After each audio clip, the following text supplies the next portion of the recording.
बाबा का ढाबा। शहर के घंटाघर के पास एक बूढ़ा बूढ़ी एक छोटा सा ढाबा चलाते थे।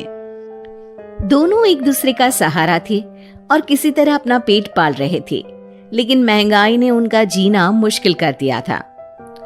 आज सुबह से सिर्फ 2 ग्राहक आए हैं और शाम के 5 बज गए हैं।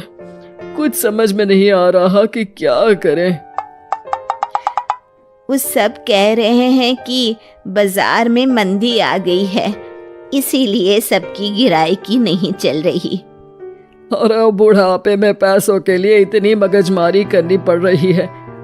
अभी तो हाथ पैर चल रहे हैं तो काम धाम हो जाता है, बिस्तर पर आ गए तो पता नहीं कैसे चलेगा। बेटा बेटी सब छोड़ के चले गए हमको, बस गरीबी ने नहीं छोड़ा। भगवान के घर देर है अंधेर नहीं, सुनते सुनते हमारी आंखों में अंधेरा छा गया। कल भी बचा हुआ खाना कुत्तों को देना पड़ा था, आज भी यही करना पड़ेगा। रोज की तरह आज भी ग्राहकी नहीं हुई थी। रात को बाबा और अम्मा सड़क किनारे बने अपने ढाबे में ही सो जाते हैं। अगले दिन सुबह सुबह ही एक ग्राहक आ जाता है। बाबा जरा एक चाय और एक कचौरी तो देना। जी भैया, अभी गर्मा गर्म कचौरी तल के दे रहा हूँ। एक ही चाहिए बेटा? आपके साथ आई मैडम जी नहीं खाएंगी क्या? नहीं नहीं, मैं ये सब रोड की चीजें नहीं खाती हूँ, आप इन्हें ही खिला दो। और जल्दी करो ना, रितेश मूवी जाने के लिए लेट हो रहा है। अरे बाबा, लाल चटनी ज्यादा डालना। हाँ। लेकिन उसके बाद फिर पूरे दिन कोई ग्राहक नहीं आता और फिर से सारा खाना वेस्ट हो जाता है। ये सिलसिला कई दिनों तक चलता है और तभी एक दिन एक लड़का वहां अपना मोबाइल लहराते हुए पूछता है, हेलो दोस्तों, कैसे हैं आप सब? ठीक ही होंगे, मैं भी ठीक हूँ। और आज हम हैं किशनगंज के बाबा के ढाबे पर। चलिए देखते हैं कि बाबा क्या क्या बनाते हैं। बाबा, तो आज क्या खास बनाया है आपने? अरे भैया जी, आज ये समोसे बनाए हैं, कितने बांध दूं आपको? हाँ भैया जी, लाल चटनी के साथ बहुत अच्छे लगेंगे, ले लीजिए ना। ये देखिए दोस्तों, समोसे को बांध कर दिखा रहे हैं और ये लाल चटनी को देख के तो मुंह में पानी आ गया। आज तो मजा आ जाएगा, आइए चखते हैं दोस्तों। लड़का समोसा चखते ही तारीफों के पुल बांध देता है। वाह वाह वाह, मजा आ गया, इतना अच्छा समोसा मैंने तो कभी नहीं खाया। आपको यहाँ जरूर आना चाहिए और ये समोसा जरूर खाना चाहिए। और एक चीज, ये देखो, ये रोड साइड पर इनका ढाबा है, इनकी हेल्प तो होनी ही चाहिए। अच्छा, वैसे और क्या क्या बनाते हैं आप? बेटा, पराठे मैगी सब बनाते हैं। वाह वाह, इतना अच्छा खाना बनाते हो, बहुत भीड़ होती होगी। अरे नहीं बेटा, कोई नहीं आता हमारे ढाबे पे, पैसे पैसे को तरस गए हैं। अरे आप रो क्यों रही है? रोइए मत, क्या हो गया है? अरे बेटा, कुछ बिकता ही नहीं है, आधे भाव में चीजें बेच रहे हैं, प्यार से बना रहे हैं, फिर भी। तो आप दोनों ही हैं? कोई बच्चे नहीं है क्या आपके?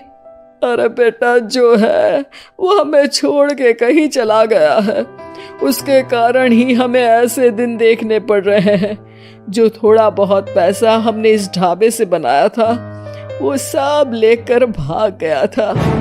ओह, देखिए आप चिंता मत करिए, मैं आपका वीडियो सोशल मीडिया पर डालने वाला हूँ और फिर देखना कितनी जल्दी लोग आपकी मदद के लिए आगे आएंगे।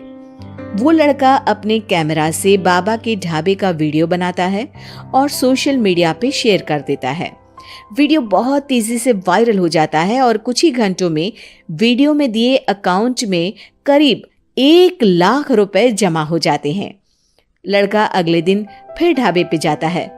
बाबा, आप रोइए मत, पब्लिक ने आपका सारा दुख दूर कर दिया है, आपके खाते में 1 लाख रुपए आ गए हैं।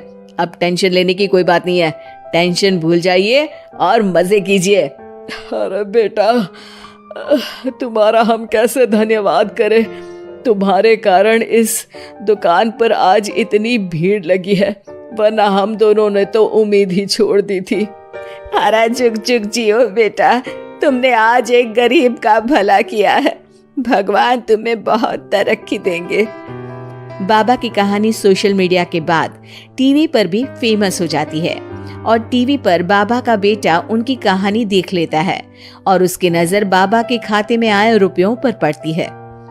1 लाख रुपया, वो भी एक दिन में?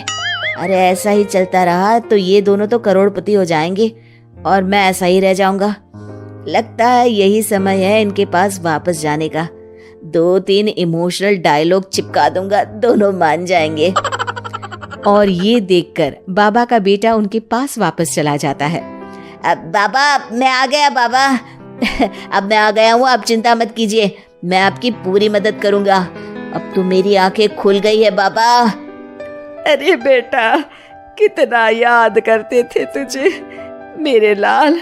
अपने बूढ़े माँ बाप को छोड़ के अब कहीं मत जाना। अरे नहीं नहीं माँ, तब तो मेरी मजबूरी थी, लेकिन अब नहीं। मुझे माफ कर दीजिए माँ बाबूजी। बाबा काफी नरम दिल के इंसान थे और बेटे के आने की खुशी उनके लिए पैसों से कहीं ज्यादा होती है।